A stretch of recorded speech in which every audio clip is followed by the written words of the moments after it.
Welcome to Nintendo Voice, your voice for everything Nintendo. This is episode 104, recorded on the 30th of August 2017. My name is Lewis Pugh, and joining me to talk Nintendo, we have Harrison Milfeld. How's everybody doing? And Colin Crompton. Hello, everyone. Hey. And on today's show, we've got some what we've been playing, we've got the Nintendo news, and we have our super topic. And so, little bit of housekeeping as we begin. As it is a limited time offer, let's mention the Patreon. Nice. And I don't think we'll do this at the beginning of the show after the competition ends, but while it's running, I think it's nice and timely to bring it to the front. So, if you hadn't heard, we now have a Patreon, Nintendo Voice, patreon.com/Nintendo Voice. You can check out our Patreon there. And the competition part is I've secured a pre-order for a Super Nintendo Classic, and I'm going to be giving that away to one lucky viewer or listener. All you need to do is join the Patreon, and one person gets picked out at random, and when I receive it, that's when I will decide, or choose at random, someone to ship it out to. So, patreon.com/Nintendo Voice. I do have a question about how you're going to select the name. Sure. What's your method of selecting a name? Is it you going to draw a name out of a hat, or are you going to get one of those randomizers? He's going to do basically the same system that professional teams do when they do a lottery for the draft. It's like certain patrons will get a certain ball, and depending on like your love of Nintendo, it'll be determined on the number of balls. If you love Nintendo, you get 3 balls. If you are very casual, you'll get 1 ball. So you better show that love if you want more balls in this little lottery drawing. But I kid. No. Yeah. No, it'll probably be everyone gets assigned a number, and there's a random number generator, and I hit it. All right. See what happens. Cool. I'll probably hit it a few times to make sure it actually is within the range I set. Yeah, just keep going, like hitting number 7. But like, on the 10th one or whatever. We'll see. Anyway, so let's jump straight into what we've been playing. And is there not anything new to talk about? Define new. Yeah. Define new. There's a lot of new As stuff. in the new game? Have you been playing anything you've not spoken about recently? I've been playing a game I have not yet spoke about. That would do. I would not class it as new as such. No. About a decade. It's about a decade and a half old, so exactly, it's very timely. It kind of is because I mean it's like the most recent. The recent what, Colin? Metroid game in the series, story-wise. Anyway, yeah, I've been playing Metroid Fusion. I'm going to do a very sneaky plug here. I've actually been streaming Metroid Fusion, and I finished it today. Cool. So yeah, this is the first game I was like, I'll stream something. Metroid Fusion was like, yeah, seems like a good game to go through. It's nice, short, and brisk. Yeah, Metroid Fusion is still my favorite Metroid game that I've played. Out of all the Metroid games I've played, it's easily my number 1. Mainly because of the. Sorry, jump in, but out of curiosity, what's your second favorite Metroid? I'm going to go with... No, not Zero Mission. Super. I'm going to go with Prime? No, not Super. I'll have to go with Prime 3, Corruption. Oh! That's a very interesting lineup in there. And I know that there's people who will dog on Fusion mainly because it has a bit of those, chatty Cathy moments with the add of the AI, obviously, in the game. And of course, for those who find out the twist at the end of who it really is. Well, it really is, yeah, it's in the name, obviously, but when it comes down to it, whatever, I mean, I think the problem that I really had the most with it, and it's a game I love going back to. It's a well done game, although even though it does chuck out bits of like the bits of what make Metroid special is the freedom kind of to explore. Whereas I feel like you're more when you get into each like these parts of these levels, the BSL station, you're almost kind of technically given the map almost, like just overall like where it is. Straight away. Yep. Really, that to me kind of just takes the one bit of Metroid out of it. And I know that but I know they kind of did that in Zero Mission for where when you go to the Chozo statues, but it will guide you, but it won't tell you exactly how to get there. So That's right. that's to me whatever. But this game makes up for some really great boss fights though. Oh, the bosses in Fusion are amazing. The one weakness I would say with Fusion, at least for me, is it's very handholdy. This is the only Metroid game I know that gives you like a flashing room that's like, this is your target, you have to hit this room here. And it's kind of like, that's just like Metroid, having a target, a destination to reach, So to what trigger a makes it cutscene. favorite then? Wow, it's really the writing. I think the story of Fusion is so well done. So it is very chatty, but it's the polar opposite of Other M in that it's perfectly executed. Chatty. It doesn't go too deep into like Samus's character, but it gives you just enough to want to know what happens next. Whereas Other M's like, this is what Samus thinks about this, and we're like, we don't need to know this stuff. And as Harrison's mentioned, the boss fights are incredible. Although I found two of them particularly frustrating. Was it Nightmare and Nightmare was one. That was just Nightmare was terrible. And SAX, the Parasite version of Samus. Oh, you're talking about the second to last one? The second to last boss, yeah. I didn't really have much. I don't know. It just followed a weird pattern for me. To me, how it did, and that I kind of want to piggyback off the SAX is that that's one element of the game that I really feel like, because if one thing Metroid that I had to describe why I fall in love with whatever is high from exploration, it's its atmosphere and the fact that that sense of loneliness that you have. Here you have that, even though you have a computer that's guiding you, but you're still unraveling things of what's going on as far as the Federation, what they're doing, and of course, surprise, they want to kind of keep doing this whole thing like, hey, we want to keep Metroids alive for a energy source. Why not? It's like we are the Wayland Yutani equivalent of this entire universe. So, and hey, it's aliens. Yeah, it is. But with the SAX portions, I adored to it. I mean, going in, like when I played that, it's like 15. Like when I was 15, when I first played that, there was a lot of sweat going down my hands with her just doing that and there was always that one moment like, oh, I just go into morph ball mode, just avoid it. Don't worry. Yep. But there is a segment that is you are forced to confront it, and yes, it's terrifying. It's terrifying when you haven't saved in a while. That's where it's more terrifying. But of course, it's back before, But obviously, but go on. Yeah, the SAX sections are, to me, probably the strongest points of the game, because in this Infusion, Samus is so underpowered because you don't really have the power suit. I guess it's just because it gets stripped off you, but you unlock your upgrades by absorbing these parasite creatures, which gives you your powers back. But SAX has all the powers you'll get right at the beginning, whereas you don't. So you're constantly living in fear of this thing that's hunting you. But the section where you have to confront it, because you have to run down this long hallway while finding holes in the walls to climb through, while SAX is gunning you down. Terrifying. It's so well done. But yeah, Metroid Fusion, awesome game. Absolutely. Awesome. You said you've been streaming this as well, but I have been streaming it on my YouTube channel. Yeah.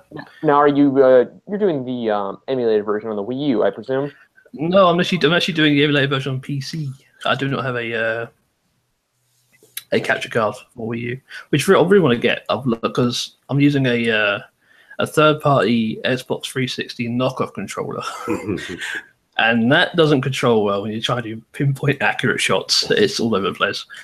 Well, when you do I made it work. Well, when you do get a Switch, though, the Pro Controller, I believe, does work very well for some things like that. I think it's pretty easy to do. It's pretty easy to hook up on PC. Yeah, well, much by a Pro Controller anyway. True, that is one thing. You can just Bluetooth a Pro Controller to your PC direct. It just picks up as a controller, which is good. Oh, okay, cool. Yeah, obviously you also do that. We'll need some sort of virtual console solution in order to make that useful for her. Yeah. Streaming that sort of thing. Yeah, that's me. Best Fusion. Well, how about you, Harrison? What have you been up to? I haven't really been playing anything new. I did finish Kirby Superstar. Well, not Kirby Superstar. Kirby Triple Deluxe, and like I mentioned last week, it was a throw. It's like it's Kirby, really. That's all I can get to, whatever. And as far as when it comes to a bit of a completionist bit, I wouldn't say gave up with it. It's I don't know. It's one of those games as far as like, it's out the 1 year and out the other for me. And I never really found anything else to it, and I really do feel like I want to try out Planet Robot more. Again, this is by no means me saying it's a bad Kirby game. It's just me, Kirby games like fail to kind of grab me beyond a little bit more than what they've given me as far as the main story, main like adventure. So yeah. So it's sorry, Carol. No, go on. I was saying. I was just gonna say the feeling I get from Kirby is always like like entry level platformer. That's how I feel about it, because that's what Masaru Sakurai did when he created first like Kirby's Dream Land. He wanted to create a platformer that was, that younger kids could be able to pick up without the bits of difficulty that some Mario games actually possess. Now, in this one, I mean, it gets a little challenging out there. Its difficulty is varied to a point where it's just, you'll get some challenging bits, but it's an overall easy experience. Again, this comes as no surprise to anybody who's played a Kirby game. And, I mean, again, it's all about the different copy abilities that you get within each level. Which ones do like fit you well, or which one fits you to solve this certain puzzle, or to make you like get this certain item to complete. Basically, like if you wanted to go full completionist. So, and that as far as like bosses, I just never really. You see some returning ones, and then you see some ones that are very well done. I mean, it's you given the choice, like, hey, you can choose a copy ability to actually battle this boss and see how well you do. Or in typical Kirby fashion, you can wait for them until they drop stars for Kirby to suck up, and you can throw them back at them. That is your options. I mean, and knowing the latter, it can be a little bit difficult and frustrating if you just don't know how to maneuver yourself. But that's really all I have to say about Triple Deluxe. Other than that, I have been enjoying a lot more of Salmon Run and Splatoon 2, and I did get to try out the newest level that they did post over the weekend. And can I say though, one of the weapons, and Lewis, you can test this for me, is like with the game, you were after each round of because there's 3 rounds in Salmon Run. Yep. After each round, you are randomly generated a weapon. I cannot stand anything as far as like a semi-automatic, if I'm calling that splatter, the one where the shot were just like, I can't. That's how bad I'm with like Splatoon weapons. Is the one where it has a slow firing mechanism where it's just like shot. Okay, so you have to hold it down, but it only shoots like every 2 seconds. Yeah, that's what I'm saying. But no, I don't know. I guess that's just me just not playing around with a little bit more. And I don't know. Even when I get like a sniper splatter shot or something like that, it works. And again, it's obvious to me. It works for its long range, it's long range abilities. But in the thick of things, when you're dealing with boss salmonids, it's to a point where I'm just like, okay, I need places to recharge right now, and like, okay, and you're just sitting there, just tap, just shooting everything out. But thankfully, there's a central hub in this room where where everything was set up to get the salmon eggs, and we essentially, me and like 3 other friends, we just set up a kill room. So it was just, it was just all these boss salmon and just coming into this big square space, whatever, and we're in each corner just going shot, dead, grab the eggs, shot. It works. Oh no, like I think it was that final round, the quota that we had to get for salmon eggs was 12. We ended up getting 38. Yeah, Nice. that was a really problem. No, that was a problem. But no, trust me. Like, Cole, once you get your hands on Splatoon 2 and play Salmon Run, you will not regret it. So, honestly, the more I hear about Splatoon 2, it just sounds. Not only does it sound like far superior to the original, it generally does. Like, that's one of the games I want to play when I get a Switch. Yeah. Whereas I don't really have any interest in the original. But the more about the second one, it's like, you got to try it. Yeah, it's just. When you find the little annoyances that it does encounter, whether when it's the voice chat or how Salmon Run is only available at certain times, it can be a bit. And I know that there's things like changing weapon loadout mid matches, like something I really, really want, and I understand Nintendo wants to do it because keeps that in is because to keep a bit of the surprise almost not the surprise almost of everybody who switches weapons, but I don't know, they're little annoyances, but they don't take away from my whole overall experience of the game. That's really what I had to get to it. But that's what I've been gaming as of late right now. So I guess that just leaves Lewis. It does. I'll continue the theme with Splatoon 2 to start with. So a little update from myself. Actually, have tried some local play now on Splatoon 2. Oh lordy. So I've tried both Salmon Run 2-player local, which is cool. It works. Good. The other thing I tried, mode I hadn't played before, although not too dissimilar to some other modes, is the League mode. And so me and a friend locally did League mode because you need a minimum of 2 people on at the same time. So either an online friend or a local friend. And the first time you play League, it sets you up into a series of 7 matches, and so it can gauge your ranking power. And so it didn't do that great in these 7 matches, and so it gives you a big score. Although I don't really know what to judge that against because I'm kind of being pitted against people with similar scores. I'm just wondering if you had a succession of really good games in those first 7, and then you just get teamed up. With people completely out your leagues, you're in a lucky streak.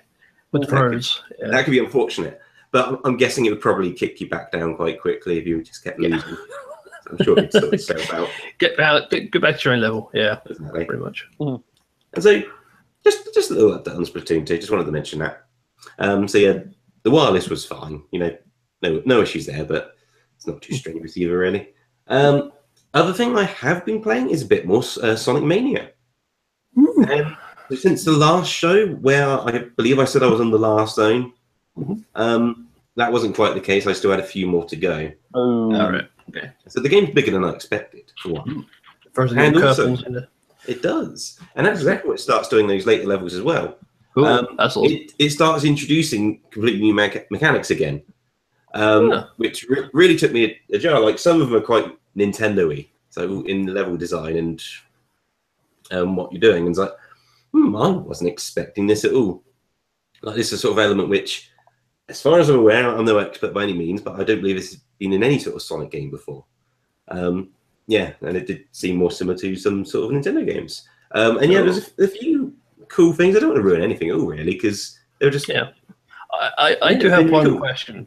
Yeah, certainly. Have you come across the half-pipe secret stage from Sonic 2? No, I think this did come up in conversation last time. Yeah. No, there's no half-pipe stages at all. Well, this is at least not in terms of, there's like 2 bonus stages. And so there's one where you go around the 3D globe and you're collecting the blue dots. Yes. And they turn red when you go through them. If you hit a red one, you lose. Yeah. And that's your standard bonus stage, and you get that by having a certain amount of coins when you go for a checkpoint. And so if you're doing fairly well, you actually do a bunch of them throughout a single zone. And the second type is the hidden giant gold ring of a stage. And if you find that, then you go into what I believe is a new type of bonus stage, where it's polygonal and you're kind of racing forwards. It looks a little bit like the very little I've seen of Sonic R. And you're racing towards this like UFO, which has a little Chaos Emerald underneath it. And it's like zipping around. And you've got to run into it. Sonic. I'm not sure if they're the same orbs, but you run into orbs to increase your max speed. And you collect coins to increase the amount of time you have left in this mode. Yeah. But it works quite well. It does feel like, it was like a long-lost Sega Saturn game. Cool. It feels authentic in that sense. That's a good way to put it. I mean, or CD. I don't know. Well, you could probably say CD as well. I mean, with Sonic CD in there, I think a game like that could easily produce those animation segments at the beginning. But probably, on that little tiny screen that usually Sega CD I was going to say, do. it's like, I don't know how resolution it would be, but yeah, it's tiny. FMV back in the day.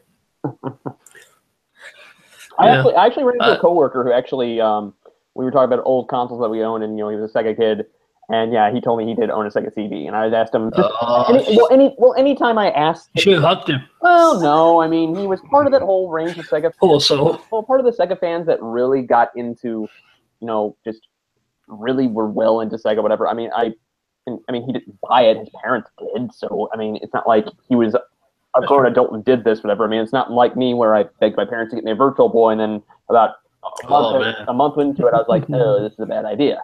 But whatever the case, it's just I always find it fascinating to say like, oh, what'd you play on there? It's like, I don't know. There's like I would start running off the games that when AVGN did his old episode like almost 10 years ago, and he's like, oh no, this is one about the SWAT team. Like, you mean Corpse Killer? And then obviously I'd get to him like, did you play Sonic CD? No. I'm like, what is wrong with you? The one good game. Well, no, Snatcher was good by Konami. That was Yeah. That was a Hideo Kojima joint, so it worked. It was, yeah. But most things on the Sega CD were pretty poor, to be honest. Yeah. It was like full motion video, which are cram it as many games as we can because of CDs. Mm-hmm. Yeah. And that's pretty much it from what I've been playing. So a few small other details in Sonic Mania. Tried a little bit more multiplayer, so play the competition mode, which is just the split screen mode, and you got to race to the end. Again, apologize for my knowledge of older 2D Sonics. I'm not sure how those were ranked before, but it was surprising to me it wasn't just the first to the finish. So it scores you, I think, of 5 things. Getting to the end is just like one of the points. And then it's also the most rings that you have when you finish, the most rings you had in total. And I can't remember what else. There's something else as well. So yeah, it's how many of those things you manage to check off is the actual winner. But then it works quite well. And it is authentically stretched. I was kind of expecting, to have like black borders and the left and the right. But no, they just completely stretch it ultra widescreen for both people. It's all right. Which is cool. I was surprised because there's a bunch of like different filters options and such. Some of the CRT ones actually look surprisingly good. So you can make the games look like Genesis, basically. Basically, yeah. The filters they have are surprisingly good. Most of the time in games I've seen where you apply like a CRT type filter on it, it looks just naff. I do appreciate when developers have put those like little features in. Yeah, that's cool. Yeah, nice done. I have to say, I was very slightly disappointed with the cinematic at the end, just because it's about 10 seconds or so. The content's fine. That's a tease. That's a tease. Wow. It is, yeah. Yeah, same style as the intro. So you get a little bit more in that, and that's so cool. But I was running another one of those things. But yeah, well, it's still a good game. So this is your favourite Sonic game? Probably, which is it probably is. Yeah, I mean, especially, yeah, it probably is. I mean, the weird thing is there are like those earlier 3D Sonic games I am quite fond of, but I know Adventure and the 2 Adventure games. I really did enjoy them, and not like not super recently, but I've kind of gone back to them and gone, oh, these Sonic stages are still quite fun. Would you agree that there's 2 camps of Sonic fans? The ones that started with the originals, and then those who grew up with the adventure games. Most definitely, yes, absolutely. Yeah, I think that's fairly safe. It would also just kind of make sense with the how long Sonic's been around for now. Yeah, because there was a huge resurgence in like when the Dreamcast came out. It's like Sonic Adventure. It's like there's a whole new generation. Now, Sega was saying that depending on sales of whether of Sonic Mania and Sonic Forces, which, judging by early previews, it's got quite a ways to go to win people over. Yeah, it's like depending on which one sells the more is where Sega's actually going to be concentrating its focus on. So good. I'm good, but I mean, I don't mind. The thing is, I want a good. I want Sonic in the third dimension to work as well as it does. I just feel like Sonic's main selling point doesn't work in 3D, and that's his speed. I think it can. You can't. Generations well. They just need to make a small game. That's the problem. Yeah. They don't want to just make a game which is just a bunch of cool, fast Sonic levels stringed together because it will only last you 2 hours. I guess the only issue with 3D Sonic games is like when it goes fast, the game pretty much goes on autopilot because it's like a cutscene of Sonic running through a giant loop or something. You'd have no control over that. You just got to sit there and watch him. There are bits, but the better ones have a balance where you are actually doing genuine platforming and destroying enemies. And even if it's just silly as things like in the first Sonic Adventure, and you jump on the grind rails and from rail to rail sort of thing.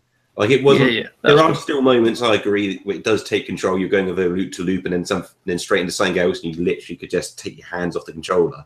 Yep. And he would still get to the end of his action point, as it were. Yep. But yeah, I guess while we're on the subject, because it's not on the news. So Sonic Forces, most say, it seems to have done the same sort of cycle thing as all 3D Sonic games do. And that's quite frustrating in itself, because I don't like when companies kind of justify memes which are going around. Wait. If you're talking about the cycle, you talk about the hype of a 3D Sonic game when it's announced. You're like, okay, maybe I'll give this one a chance, or else. And then as previews come in, you're like, oh.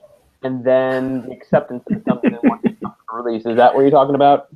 Waiting for the imminent disappointment. That's part of it, but it's also how they reveal a new game. So they always seem to reveal it the same way, which is what at least a segment of the audience really like, and they just kind of focus on Sonic, and he's in the trailers always look good. So he's in a cool graphical style. He's being fast. At this point, there's no friends. There's no obvious gimmicks. Sonic Unleashed was very good at that. Well, most of them you can pick up. And this is kind of the same way. Now, what we see now of Sonic Forces, you look at the box art for it, and it's just such a messy thing of all these just random ideas, and it's just being thrown at it. If you just cut everything else out apart from Sonic on that box and Eggman at the back and then explosions or whatever the rest of the background was, I think that's better. Subtraction is sometimes better. Less is more. Yeah. Less can be more. But it's Sonic Team does not realize that most of the time. No. With draw this back in. I think this is part of why Mania succeeds for me in its simplicity and what it focuses on. So it does have 3 different characters. So it's got Sonic, Tails, and Knuckles. And and they all play nicely. I mean, you can, if you just pick one character, it's not a very story-heavy game. You're not even going to see the others. And in terms of how it focuses on its modes and it's focusing on its style as well, it completely owns its style, and not just the representing how a Sonic game used to look with new levels and such, but also in terms of the presentation of the menus and that intro cutscene. It just has this constant theme going for it, which is backed up by the gameplay. And so, yeah, Mania's really cool, in short. I really enjoy it. Well, that's good. For someone I really want, for a game that I'm hoping to pick up fairly soon, it seems like I'm really happy that where Sonic is right now, and I hope that Sega actually finds something with this character and is able. Okay, we got the nostalgic throwback that was made by the fan. Let's take this now to a new direction and see what we can. I just want Sega to capitalize on this mini resurgence Sega's had, because this game's blown up. It's it's popular everywhere. I want Sega to be right, this is our time to bring Sonic back, and I just feel like they're going to blow it at Forces. I just don't want them to do it. I think they may, but I think what they might do is just run these things in parallel. So I think Sonic Team's just going to keep doing what Sonic Team does, but they're also going to let Christian Whitehead and the rest of the teams involved do what they do well. And so Mania 2? I'm not sure if it will be Mania 2. It might be the start of a new trilogy sort of thing, as it were. Yeah. Or it could be Mania 2. Not sure, but I reckon there will be something similar by this team. Yeah. In the not too distant hope so. Yeah, pretty sure. Yeah. Anyway, let's jump on to this Nintendo news. And the first thing we have is that our beloved, most favorite social network has crashed. The Miiverse is going away. How am I gonna be able to direct people to my friends list on Wii U? Please, exactly. Wow. So not just the Miiverse. I didn't actually realize it's the same date, but the Nintendo TV service, assuming you're in a region, is still available. It's not available here anymore. I know that. Oh, fair enough. Well, your beloved Wii U chat program, then, unfortunately. No. All your favorite. The app I never used. Does anybody use Wii U chat? I used it once. I never used it. I didn't get to test it once, and I never tried it.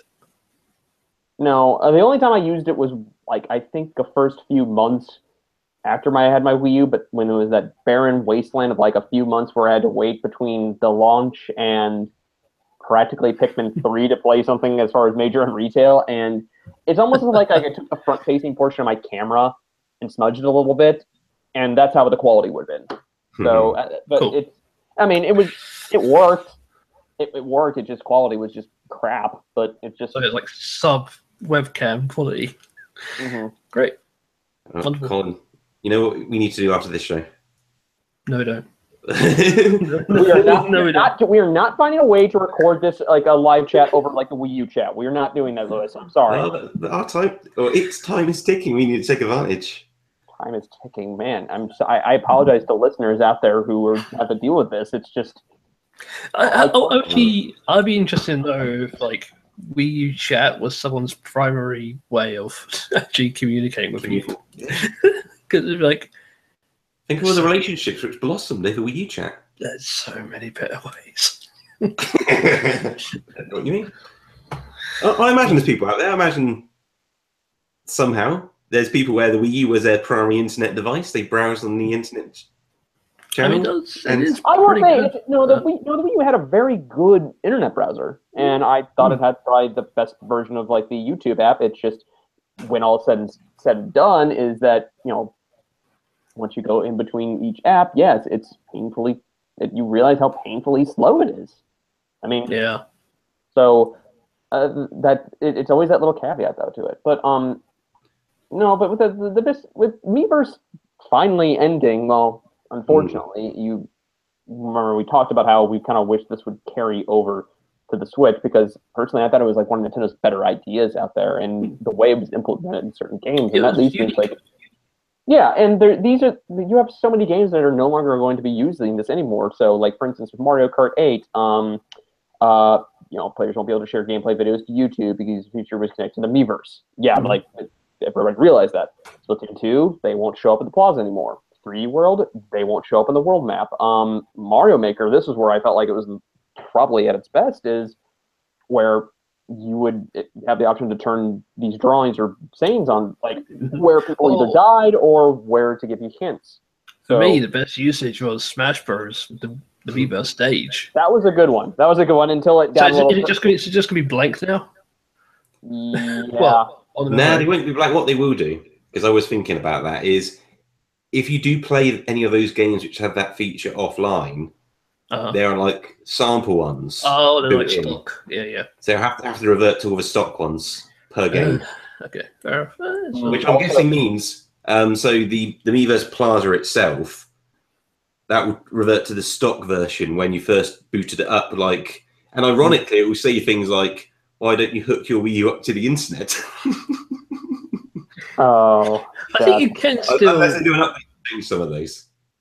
Yeah.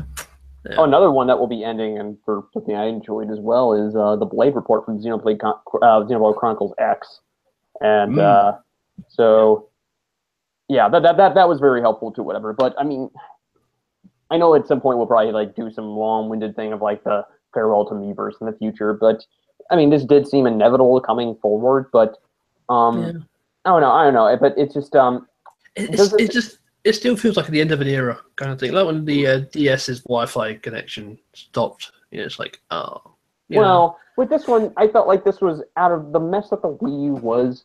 I will say the Miiverse was probably one of its better ideas that it came out of it. And it was a very nice little help to actually just interact with like just this, it's Nintendo's quirky take on, on Twitter and Facebook, where it was essentially, hey, it's just this giant portion of like, hey, come together with these artists and drawings or needing help on a game. It was almost a giant games fax a little bit, even though it didn't give you all the information you needed. Yeah, I am hoping we do get some sort of Miiverse replacement, even if it's not direct. So ideally, I think a good way to start would be if you just had, because it's very easy to capture screenshots now on the Switch. Yeah. If there was just a simple way, instead of, and it might seem a bit backwards, but instead of sending it to Twitter, you could hit a separate button where it just submits it to the Nintendo network, and you could write a little comment. And then on the simple premise, when you go to your friends list, you could click on someone and you could then just see the last screenshots that they've shared. Because I think that was a part of Miiverse, which was just quite interesting. The fact that you can just share your own screenshots. And it was cool to, one, you could obviously use that for hints. And that system could still work even without the doodling and such. You could, post a little screenshot. Oh, yeah, I'm stuck. How do I get here? How do I get out here? How do I get into this thing?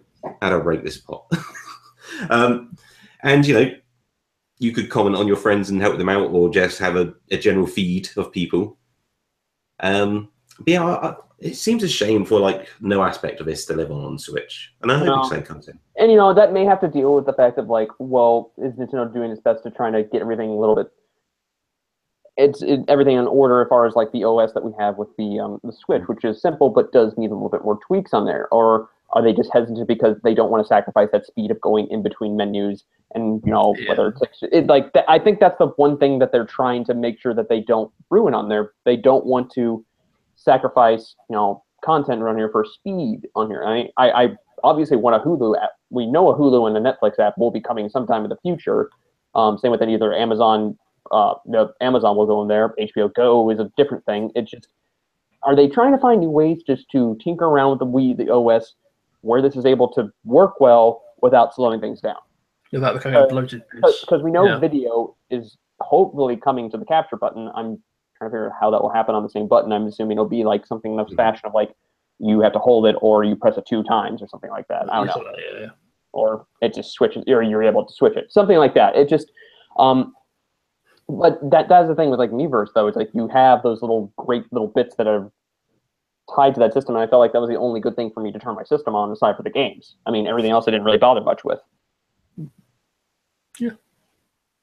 Yeah, I think that's right. Yeah, I think there's definitely going to be a balance currently of keeping the OS lightweight and fast, battery efficient, all that other stuff, and actually putting into these things where check in the background or just adding apps into the raw memory, opposed to things you have to download.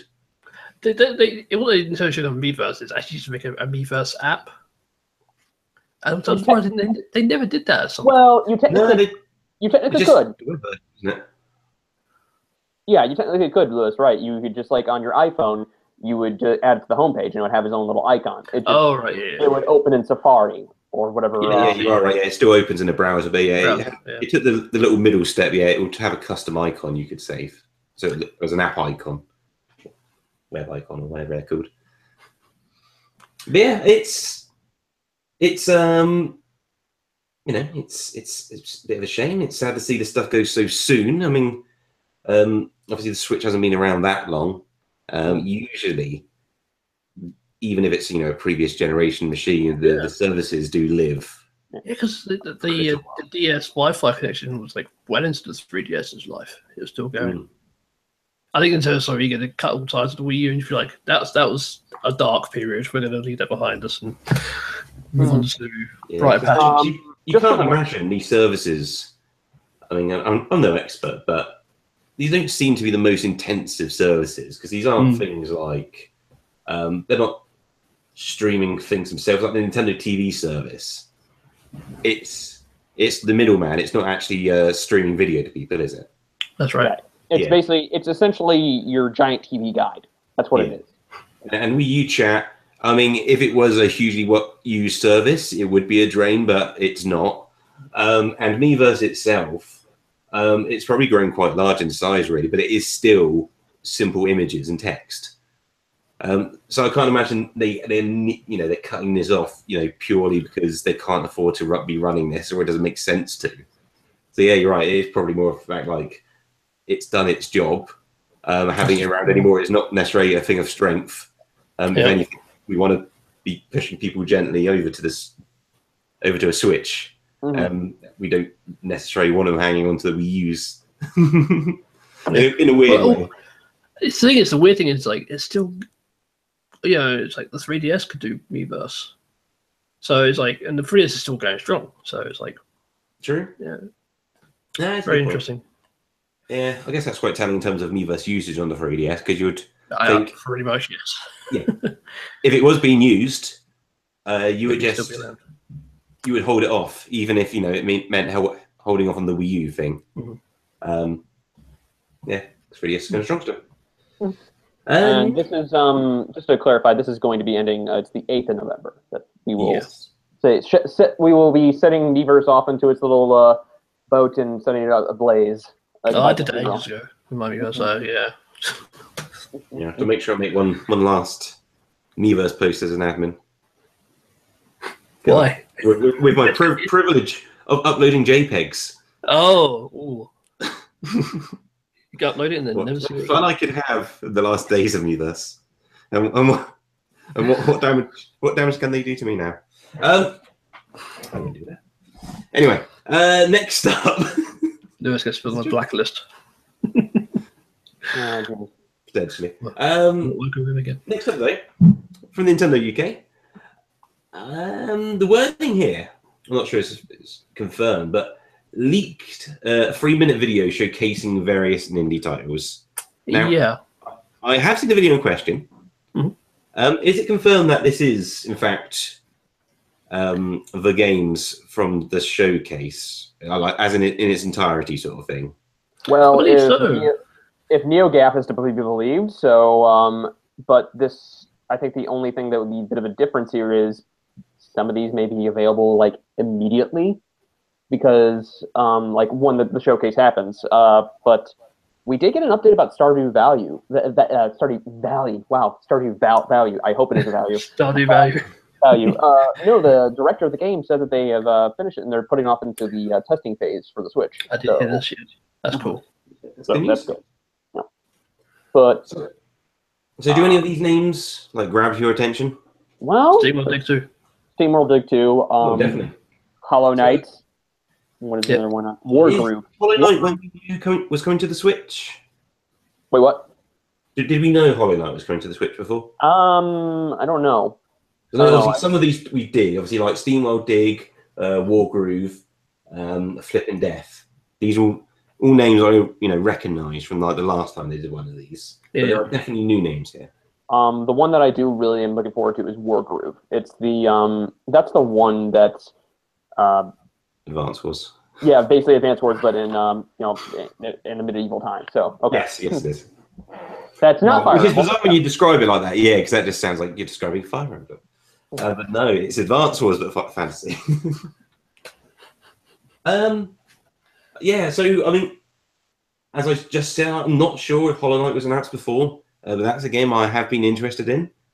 And so if it does come out, well, it sounds like it is, but if it comes out soon, it probably is one I would jump on because I'm quite curious. I've heard good things about Hollow Knight.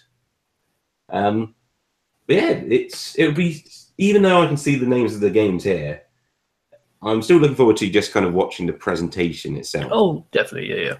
Mm-hmm. Because the first time around they did some just kind of, I'm not sure it's interesting discussion as such, but they highlighted the games in interesting ways, like focusing on like certain features, like they group these games together and these are good use of the HD Rumble. And like these ones are good for like taking the Joy-Cons out and playing locally. And they did describe features of the game, opposed to just doing a sizzle reel of trailers, which this video is. Mm-hmm. But yeah, I mean the Nindie support, as it were, is strong. Yeah, we should. And it's high quality we stuff. should know more.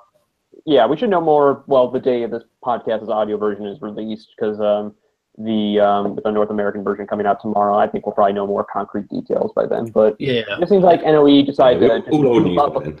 but NOE decided to goof up a little bit. So They're like, yeah, just throw it out there. Yeah. All right. Next up, an update from the Microsoft cross-platform play story. And so, let me source this out. Let me tell you what I know before I find out the source. So Microsoft said recently that they are open to the idea of any company or any game company approaching them and wanting to have a share of knowledge of what they've been doing with cross console play. Yeah. And they refer to they're in talks or have had talks with Nintendo and Valve. That wording's a little bit ambiguous. But the story does go into that it is a platform other developers can hook it into, and apparently, Microsoft's completely happy. The way they're wording it is that they just want all gamers to play together. It will spread joy and love to everybody. Exactly. Yeah. If everyone plays together, it's stronger for the industry itself, which I mean, this does put Microsoft in a very good light. That they're like, we're going to open ourselves up to anybody who wants to work with us. Great. Yeah, no, that's good. I mean, obviously Nintendo, they're up for it.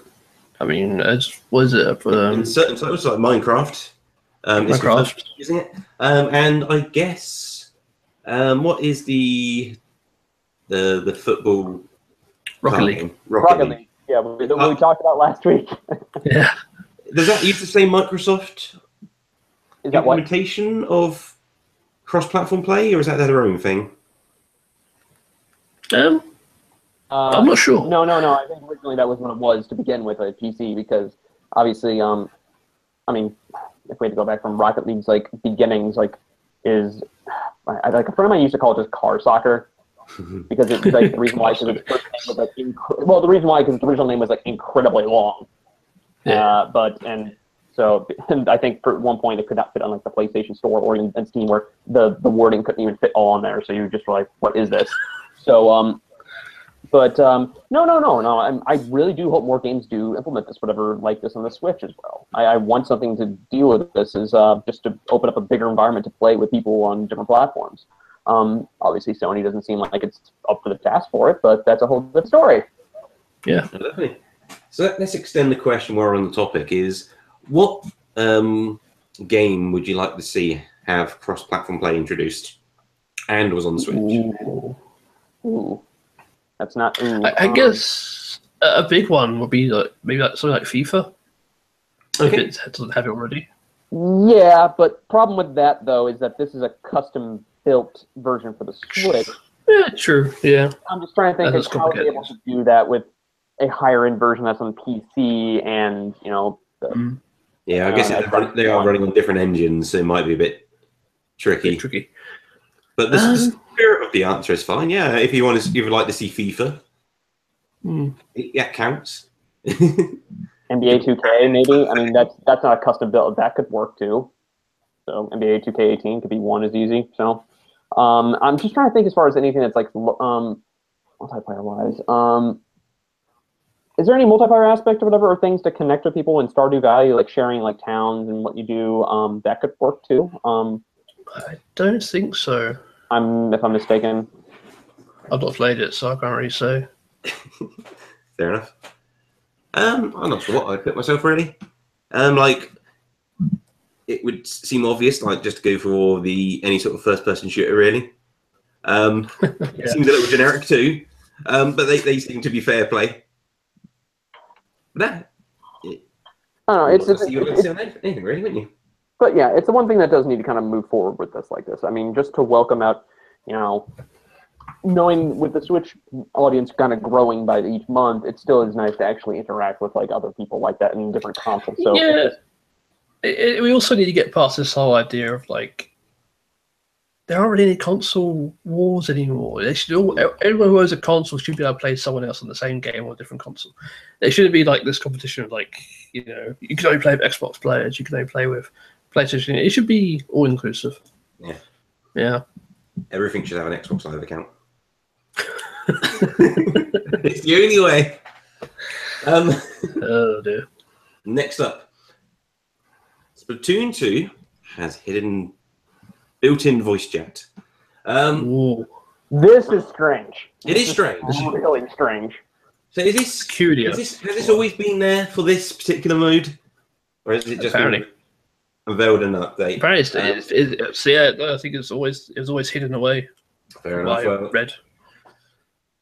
Well, the story is that there are some extra details to it. But while you're doing LAN playing Splatoon 2, you can essentially unlock local voice chat by clicking L, holding LR and click on the left stick at a certain point,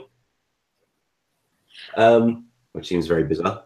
If I've read that correctly. But yeah, essentially there is a way built into the game You where are if able, you plug the headset directly, you can do voice chat. yeah, the way I read it was you're only able to do it within, like, say, okay, do you have to have the Hori headphones for this though, or any type of headphones?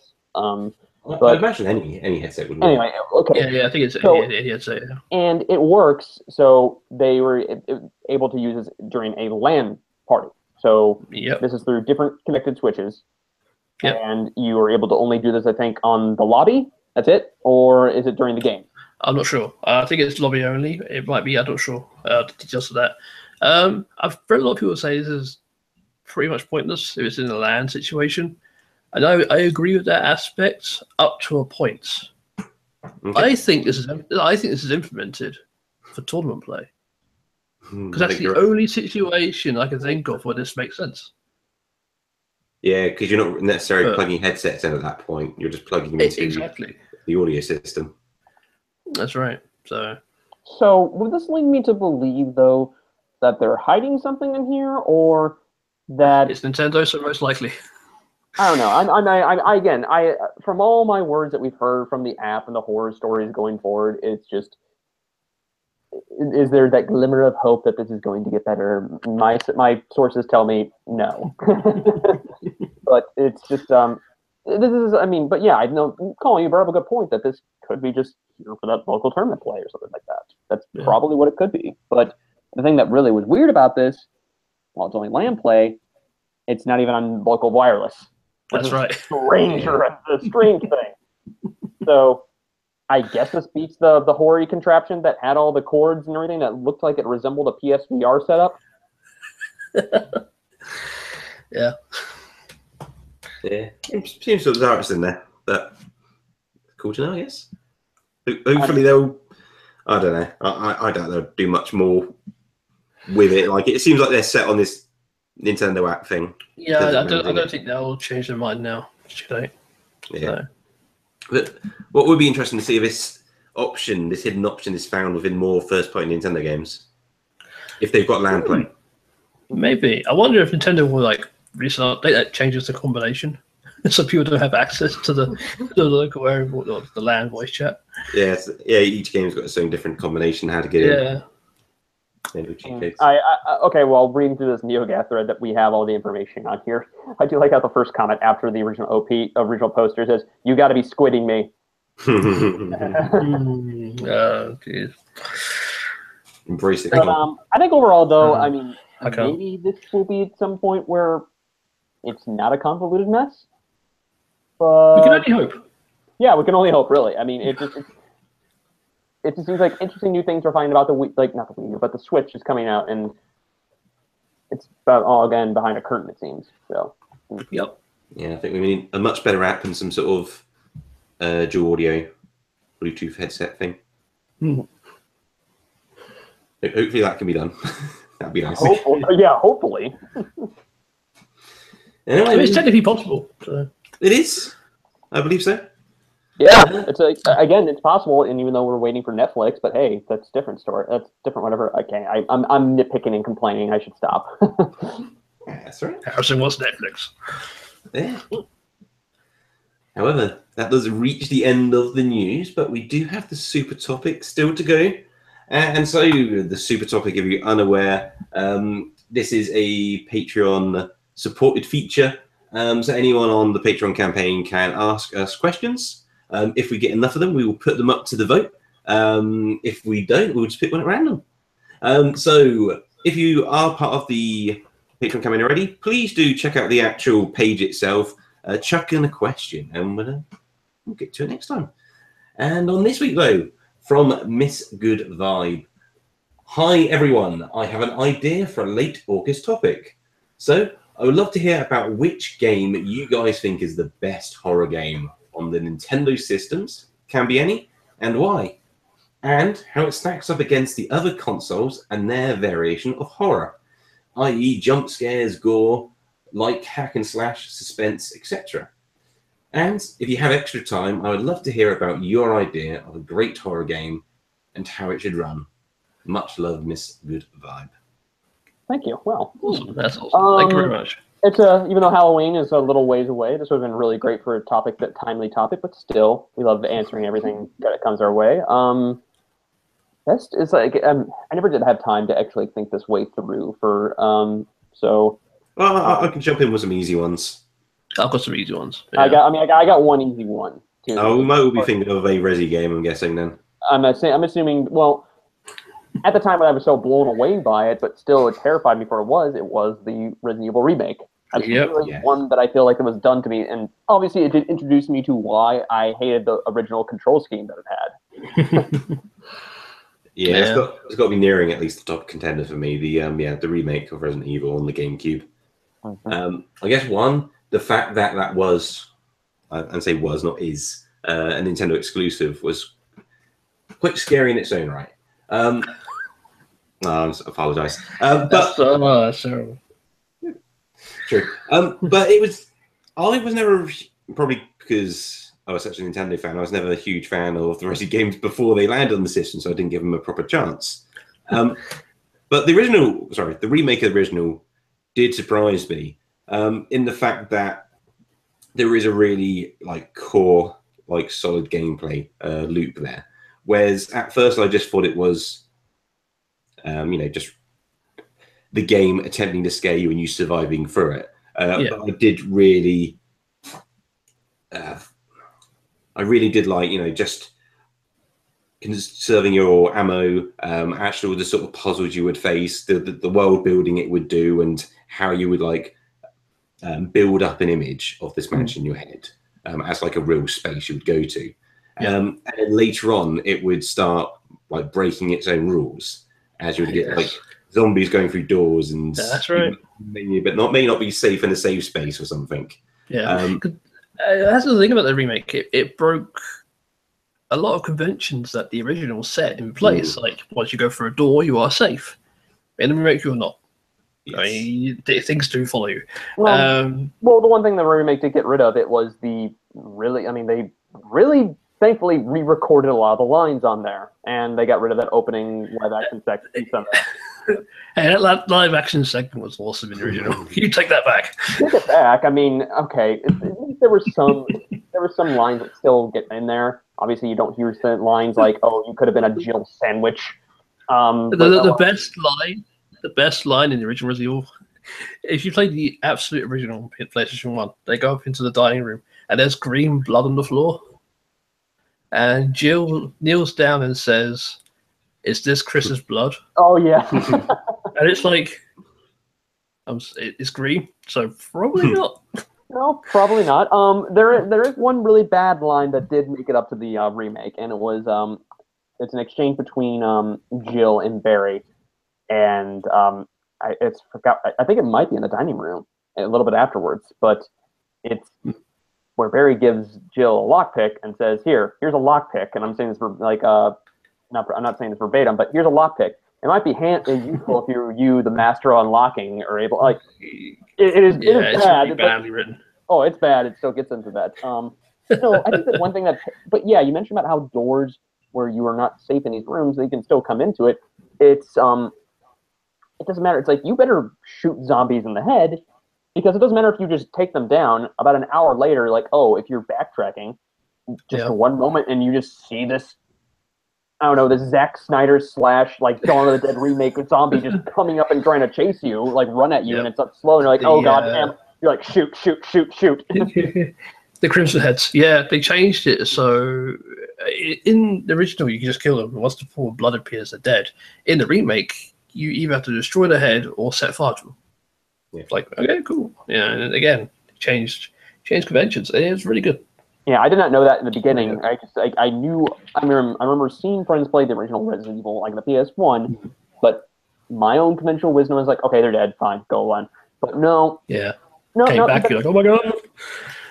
That was terrifying. And still, even little things that are still as iconic that are terrifying that show up on lists of sort of jump scares is you're going down a hallway and you see zombie dogs just jump through the window. That it's bits of terrifying out there. And I think it was just that it just, when you take something that was, yes, scary for some back in the mid-90s, and now that's blocking us, and you just put that nice little polish to it, it just gives it that bit of dreariness that you just feel like, oh, I should not be here. Yeah, obviously it's the atmosphere. The atmosphere sells the game so well. It really does. And the sparse music cues and things like that, it's also good. That too. There's hardly ever, I mean, yeah, bits of music that are not playing on there. It's quite silent. Yeah. I've got a game I'm going to throw out there for a good horror game. It's on a DS, which is not usually the place you go to for horror games. Dementium. I never did play that. I never did. Amazingly, I mean, it's an amazingly difficult game, but again, it's because it's all set in like the sanitarium, like / hospital type place, and you're told no backstory whatsoever, and you just have to find clues as to who you are, and all you know is that there's this creature out there that's trying to kill you, but you don't know where he's going to come from. And it's generally, you think, if I go through that door, am I going to be safe? Am I going to be, am I going to find a useful item, or am I going to die? And it's things like that. You just make all these like life choices, and it's really good. Really, it's generally a good game. I never did play the sequel, which I really must do. But yeah, did they not? I may be thinking of a different game here. Was it Demented they kind of split up into episodes and released on the 3DS? I don't think so. Maybe not. Was it? Oh, I think it might be another Renegade Kid first-person game. Moon. Yeah, I think it's Are you talking about Hotel Dusk? No. Some sort of DS first-person shooter. I think was re-released episodically on the 3DS, and I thought it might have been the game, but I'm pretty sure it's not. Maybe me. Yeah. So I guess in terms of other horror games, which aren't Resis, because they're just the easiest ones for my mind to go to. Okay, I've got a curveball because it's not technically a horror game, although the beginning is very horror-esque. Okay. The opening section to Metroid Prime 2. Oh. Okay. With the Federation troopers, all right. With the Federation troopers being like hung from the ceiling and things like that. That beginning part was like, this is creeping me out. What's going on here? It's like taking a different route here. It was dark. I was like, wow, okay. Yeah. I guess on a slightly different tangent, I guess more on your line of thinking. Not a horror game by any means, but as a game which I felt had a lot of, I guess, kind of themes of horror in it. Majora's Mask. True. It was definitely a very atmospheric, very spooky game where I wanted to be, and it did have stories about death. Majora's Mask is definitely up there. I would say there is one game we are omitting, which we're all going to kick ourselves. A GameCube release? A GameCube release, early GameCube release, Eternal Darkness. Yeah. In a ways, it's not. It's the one psychological horror game that I'm sure if I went back and played, I'd be a little bit disappointed in, but still, it has a special place in my heart. I don't know, man. When the thing starts, it appears like it's messing with the volume of your TV. Even though the display looks completely different to what your TV normally has, it's still like, what's going on? When you walk through a door and your head just falls off. Yeah. It's like, I'll pick that up. You can. It's like, okay. Yeah. Oh no, and I don't think if you were playing it now, a lot of that stuff would not work as well. True. And to me, I'm like, how would you be able to? That'd be a good discussion one day. What would if they were to release another Eternal Darkness, which of course Nintendo owns the trademark for? It seems like still. And they keep renewing it. Yeah. It's like any little bit, any little bit of news that comes out of it, I always just shout like, do something. But no, it's like one thing that'd be really cool is how would you be able to redo the sanity effects in this day and age right now? How would you get them to a point where it would truly mess with you? One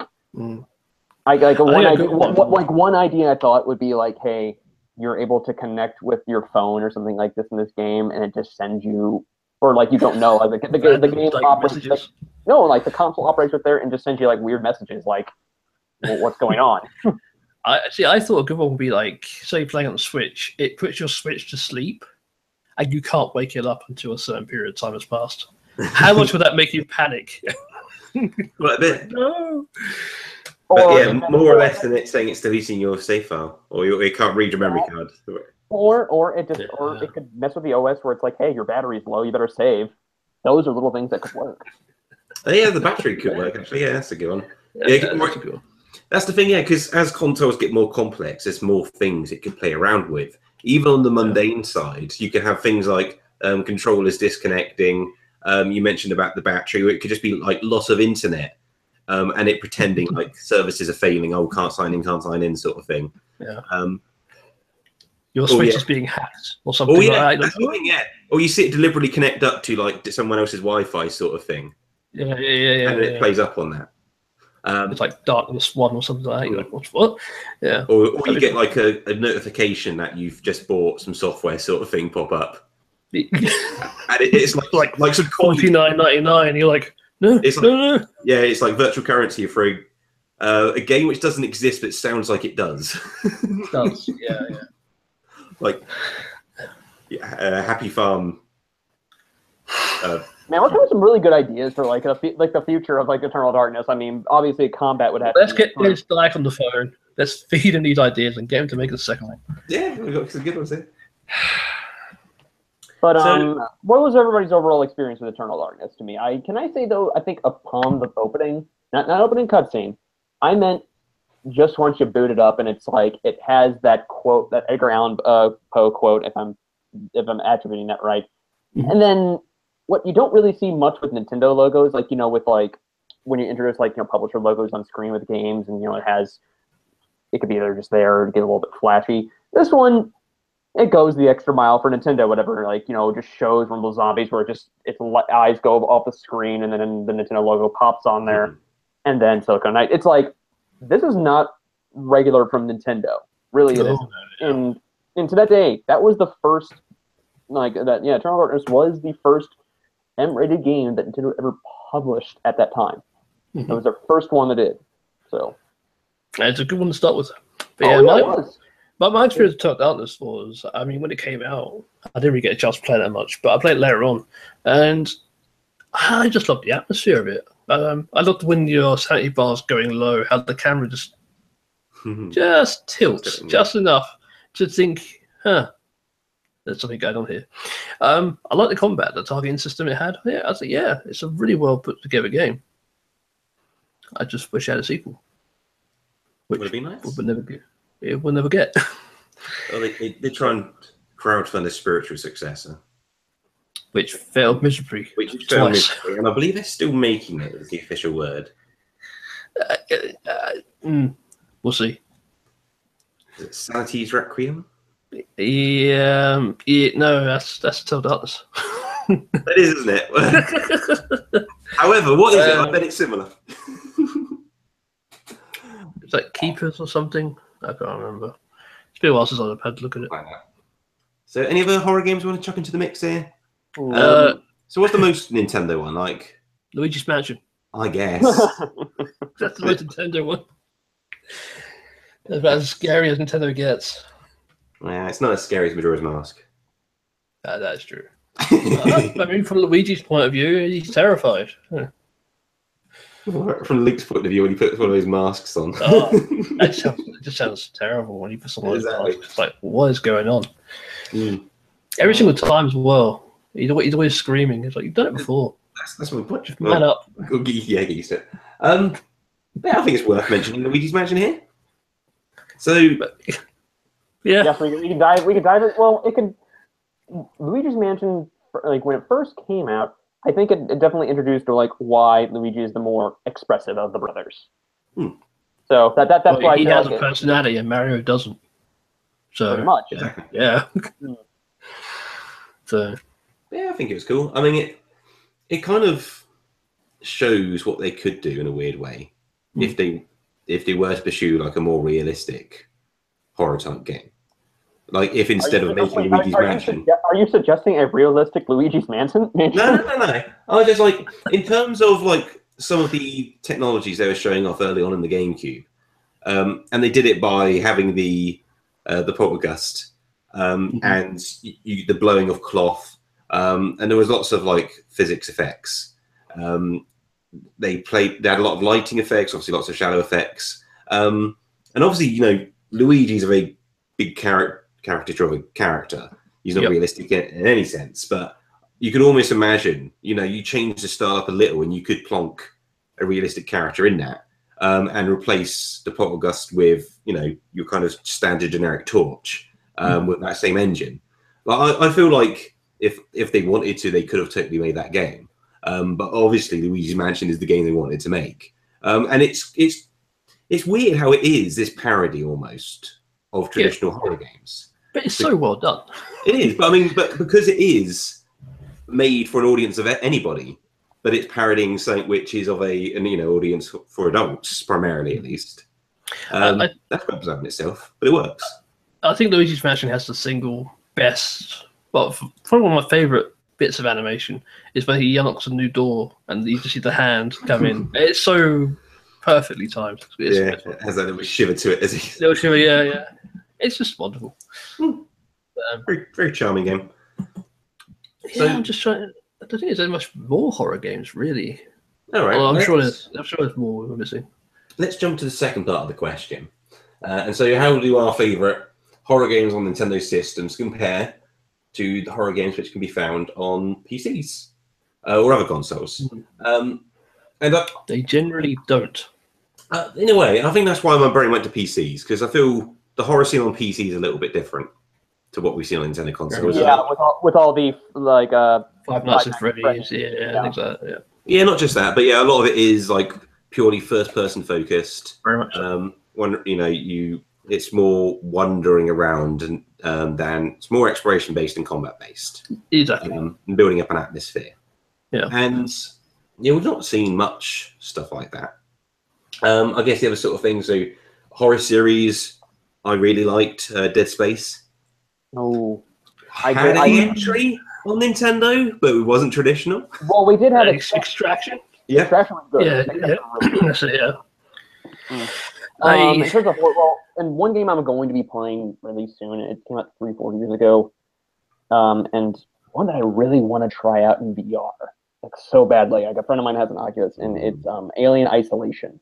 Oh. My goodness! Like I like when my friend first got a hold of the game. Like again, I didn't own a PS4 or an Xbox One at the time. Yes, I had a 360, but it broke, so I wasn't able to play that neutered version, like that dumbed down version of it. And I asked him, "How was that?" I about literally almost crapped my pants the first time I saw the Xenomorph. It really has one of those moments where you're just like, again, he asked me like, think the SAX and Metroid Fusion, but even no like less emotions that you could probably think of. That's like a remorse. But and it's Alien Isolation is a much more immersive experience because it's first person as well. So No, I'm not sure how I'm going to handle that. There is one game I wish it did come to Nintendo systems, but I can't understand why it didn't. And it's probably the greatest horror game ever made, and that's Silent Hill 2. I mean, we did get one Silent Hill game on the Wii. Shattered Memories on the Wii. Shattered Memories, which was quite... That was a remake of the first game. Ish. It's a remake of the first game, but it's told from the little girl's point of view instead of Harry's. So it's it's a remake, but it's skewed. But yeah, that was quite an enjoyable game. I know a lot of people didn't like it because there's zero combat. It's all run, and you've got a torch. That's about it. But I remember it being quite good. I don't know. I'll have to revisit it someday and see what's what. But yeah, Silent Hill's a good series that I like to see. Cool. An idea I would really like to see. Yeah, that's our next bit. Well, I'm going to go a little bit.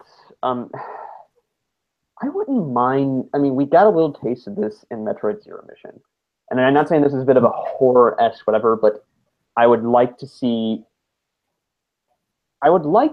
almost, whether it's like a 2D game, like a 2D Metroid style game, but one where it's the majority of Samus in her Zero suit, or even less than that, whatever. Like she's crash landed or something like that, and she's not able to access the majority of her own abilities.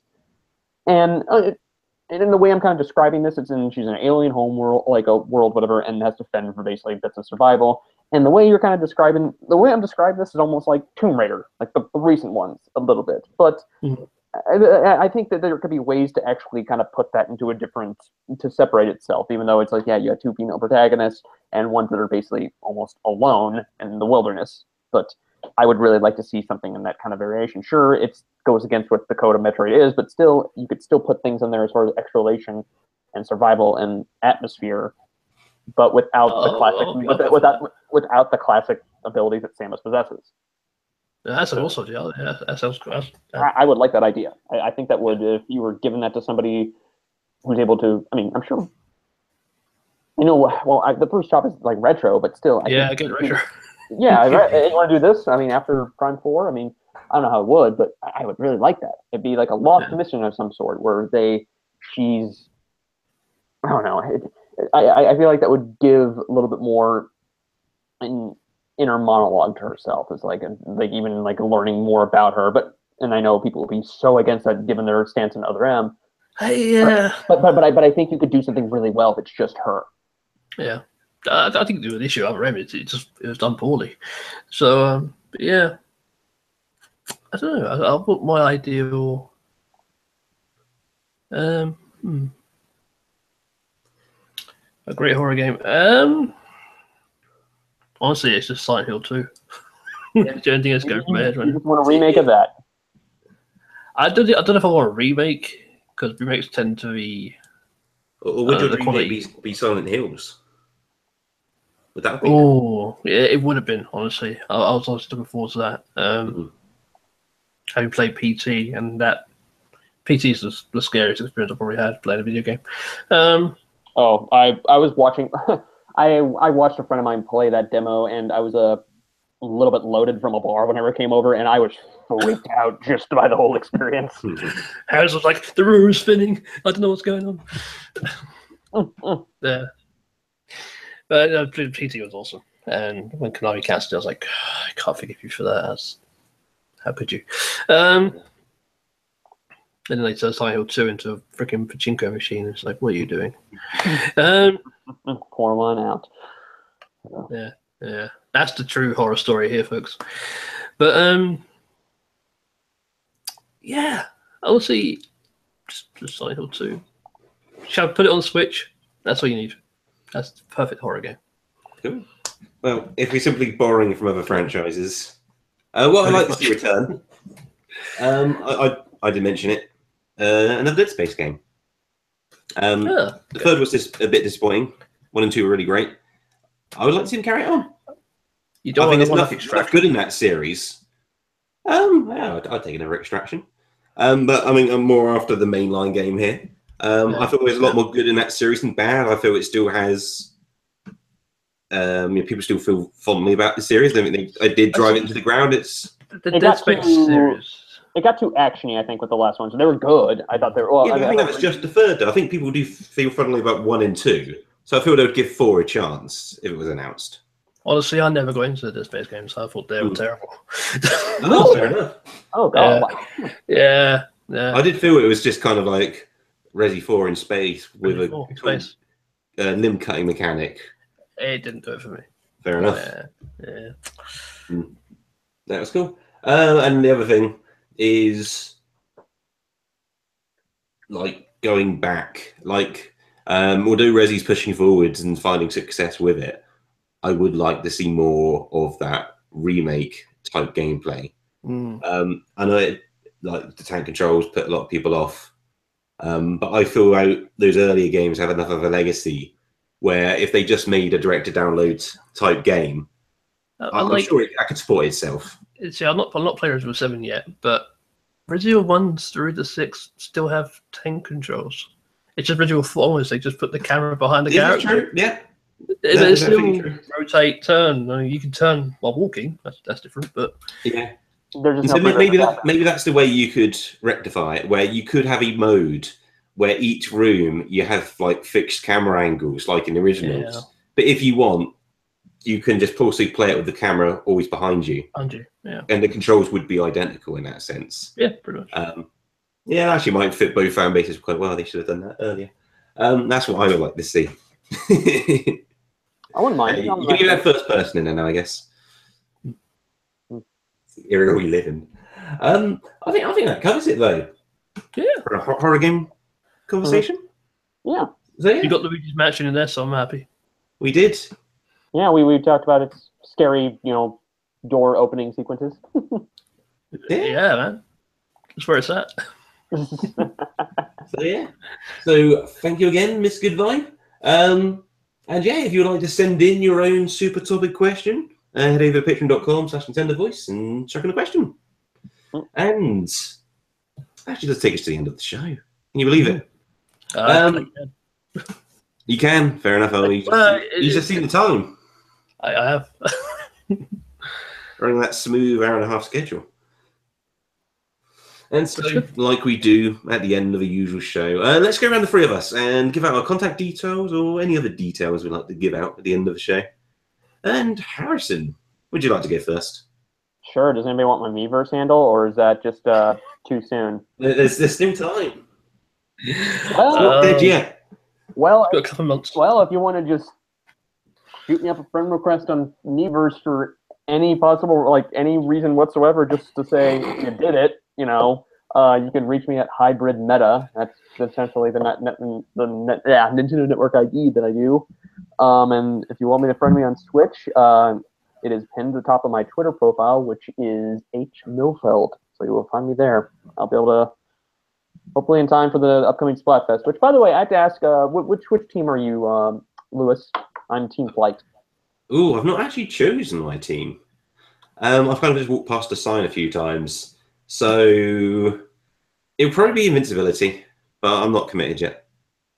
I liked how it was in the introduction where it showed Marina how she says something about walk into a bank and be like, see the safes. Like it was like a real story portion. I'm just like, we know what's up. We know what's up. That Splatfest is terrible though. I was like, can't we have anyway. You want mayo and ketchup again, where it was basically mayo and ketchup ink, and it looked like a crime scene.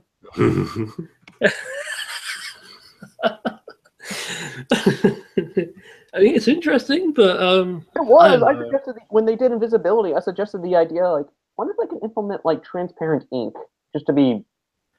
So that'd be cool because if you clean it up instead of make it, I don't know, but yeah. So yeah, I guess I'll do mine next. I'm just gonna do Twitter, which is at Highly Embelled, which is how you think it's spelled. The only thing I've got to plug is, I've now started streaming. As I said earlier, I've finished my first series of streams, which took about a week. That was Metroid Fusion. That's all saved as a playlist. You can find it on my channel. And my next game is actually going to be a PlayStation game. So look out for my Twitter about which game it's going to be, because it'll be interesting. No hints, or do you want to just leave it? It's Sony's take on The Legend of Zelda. Oh, okay. Yeah, that's what I'm going to say.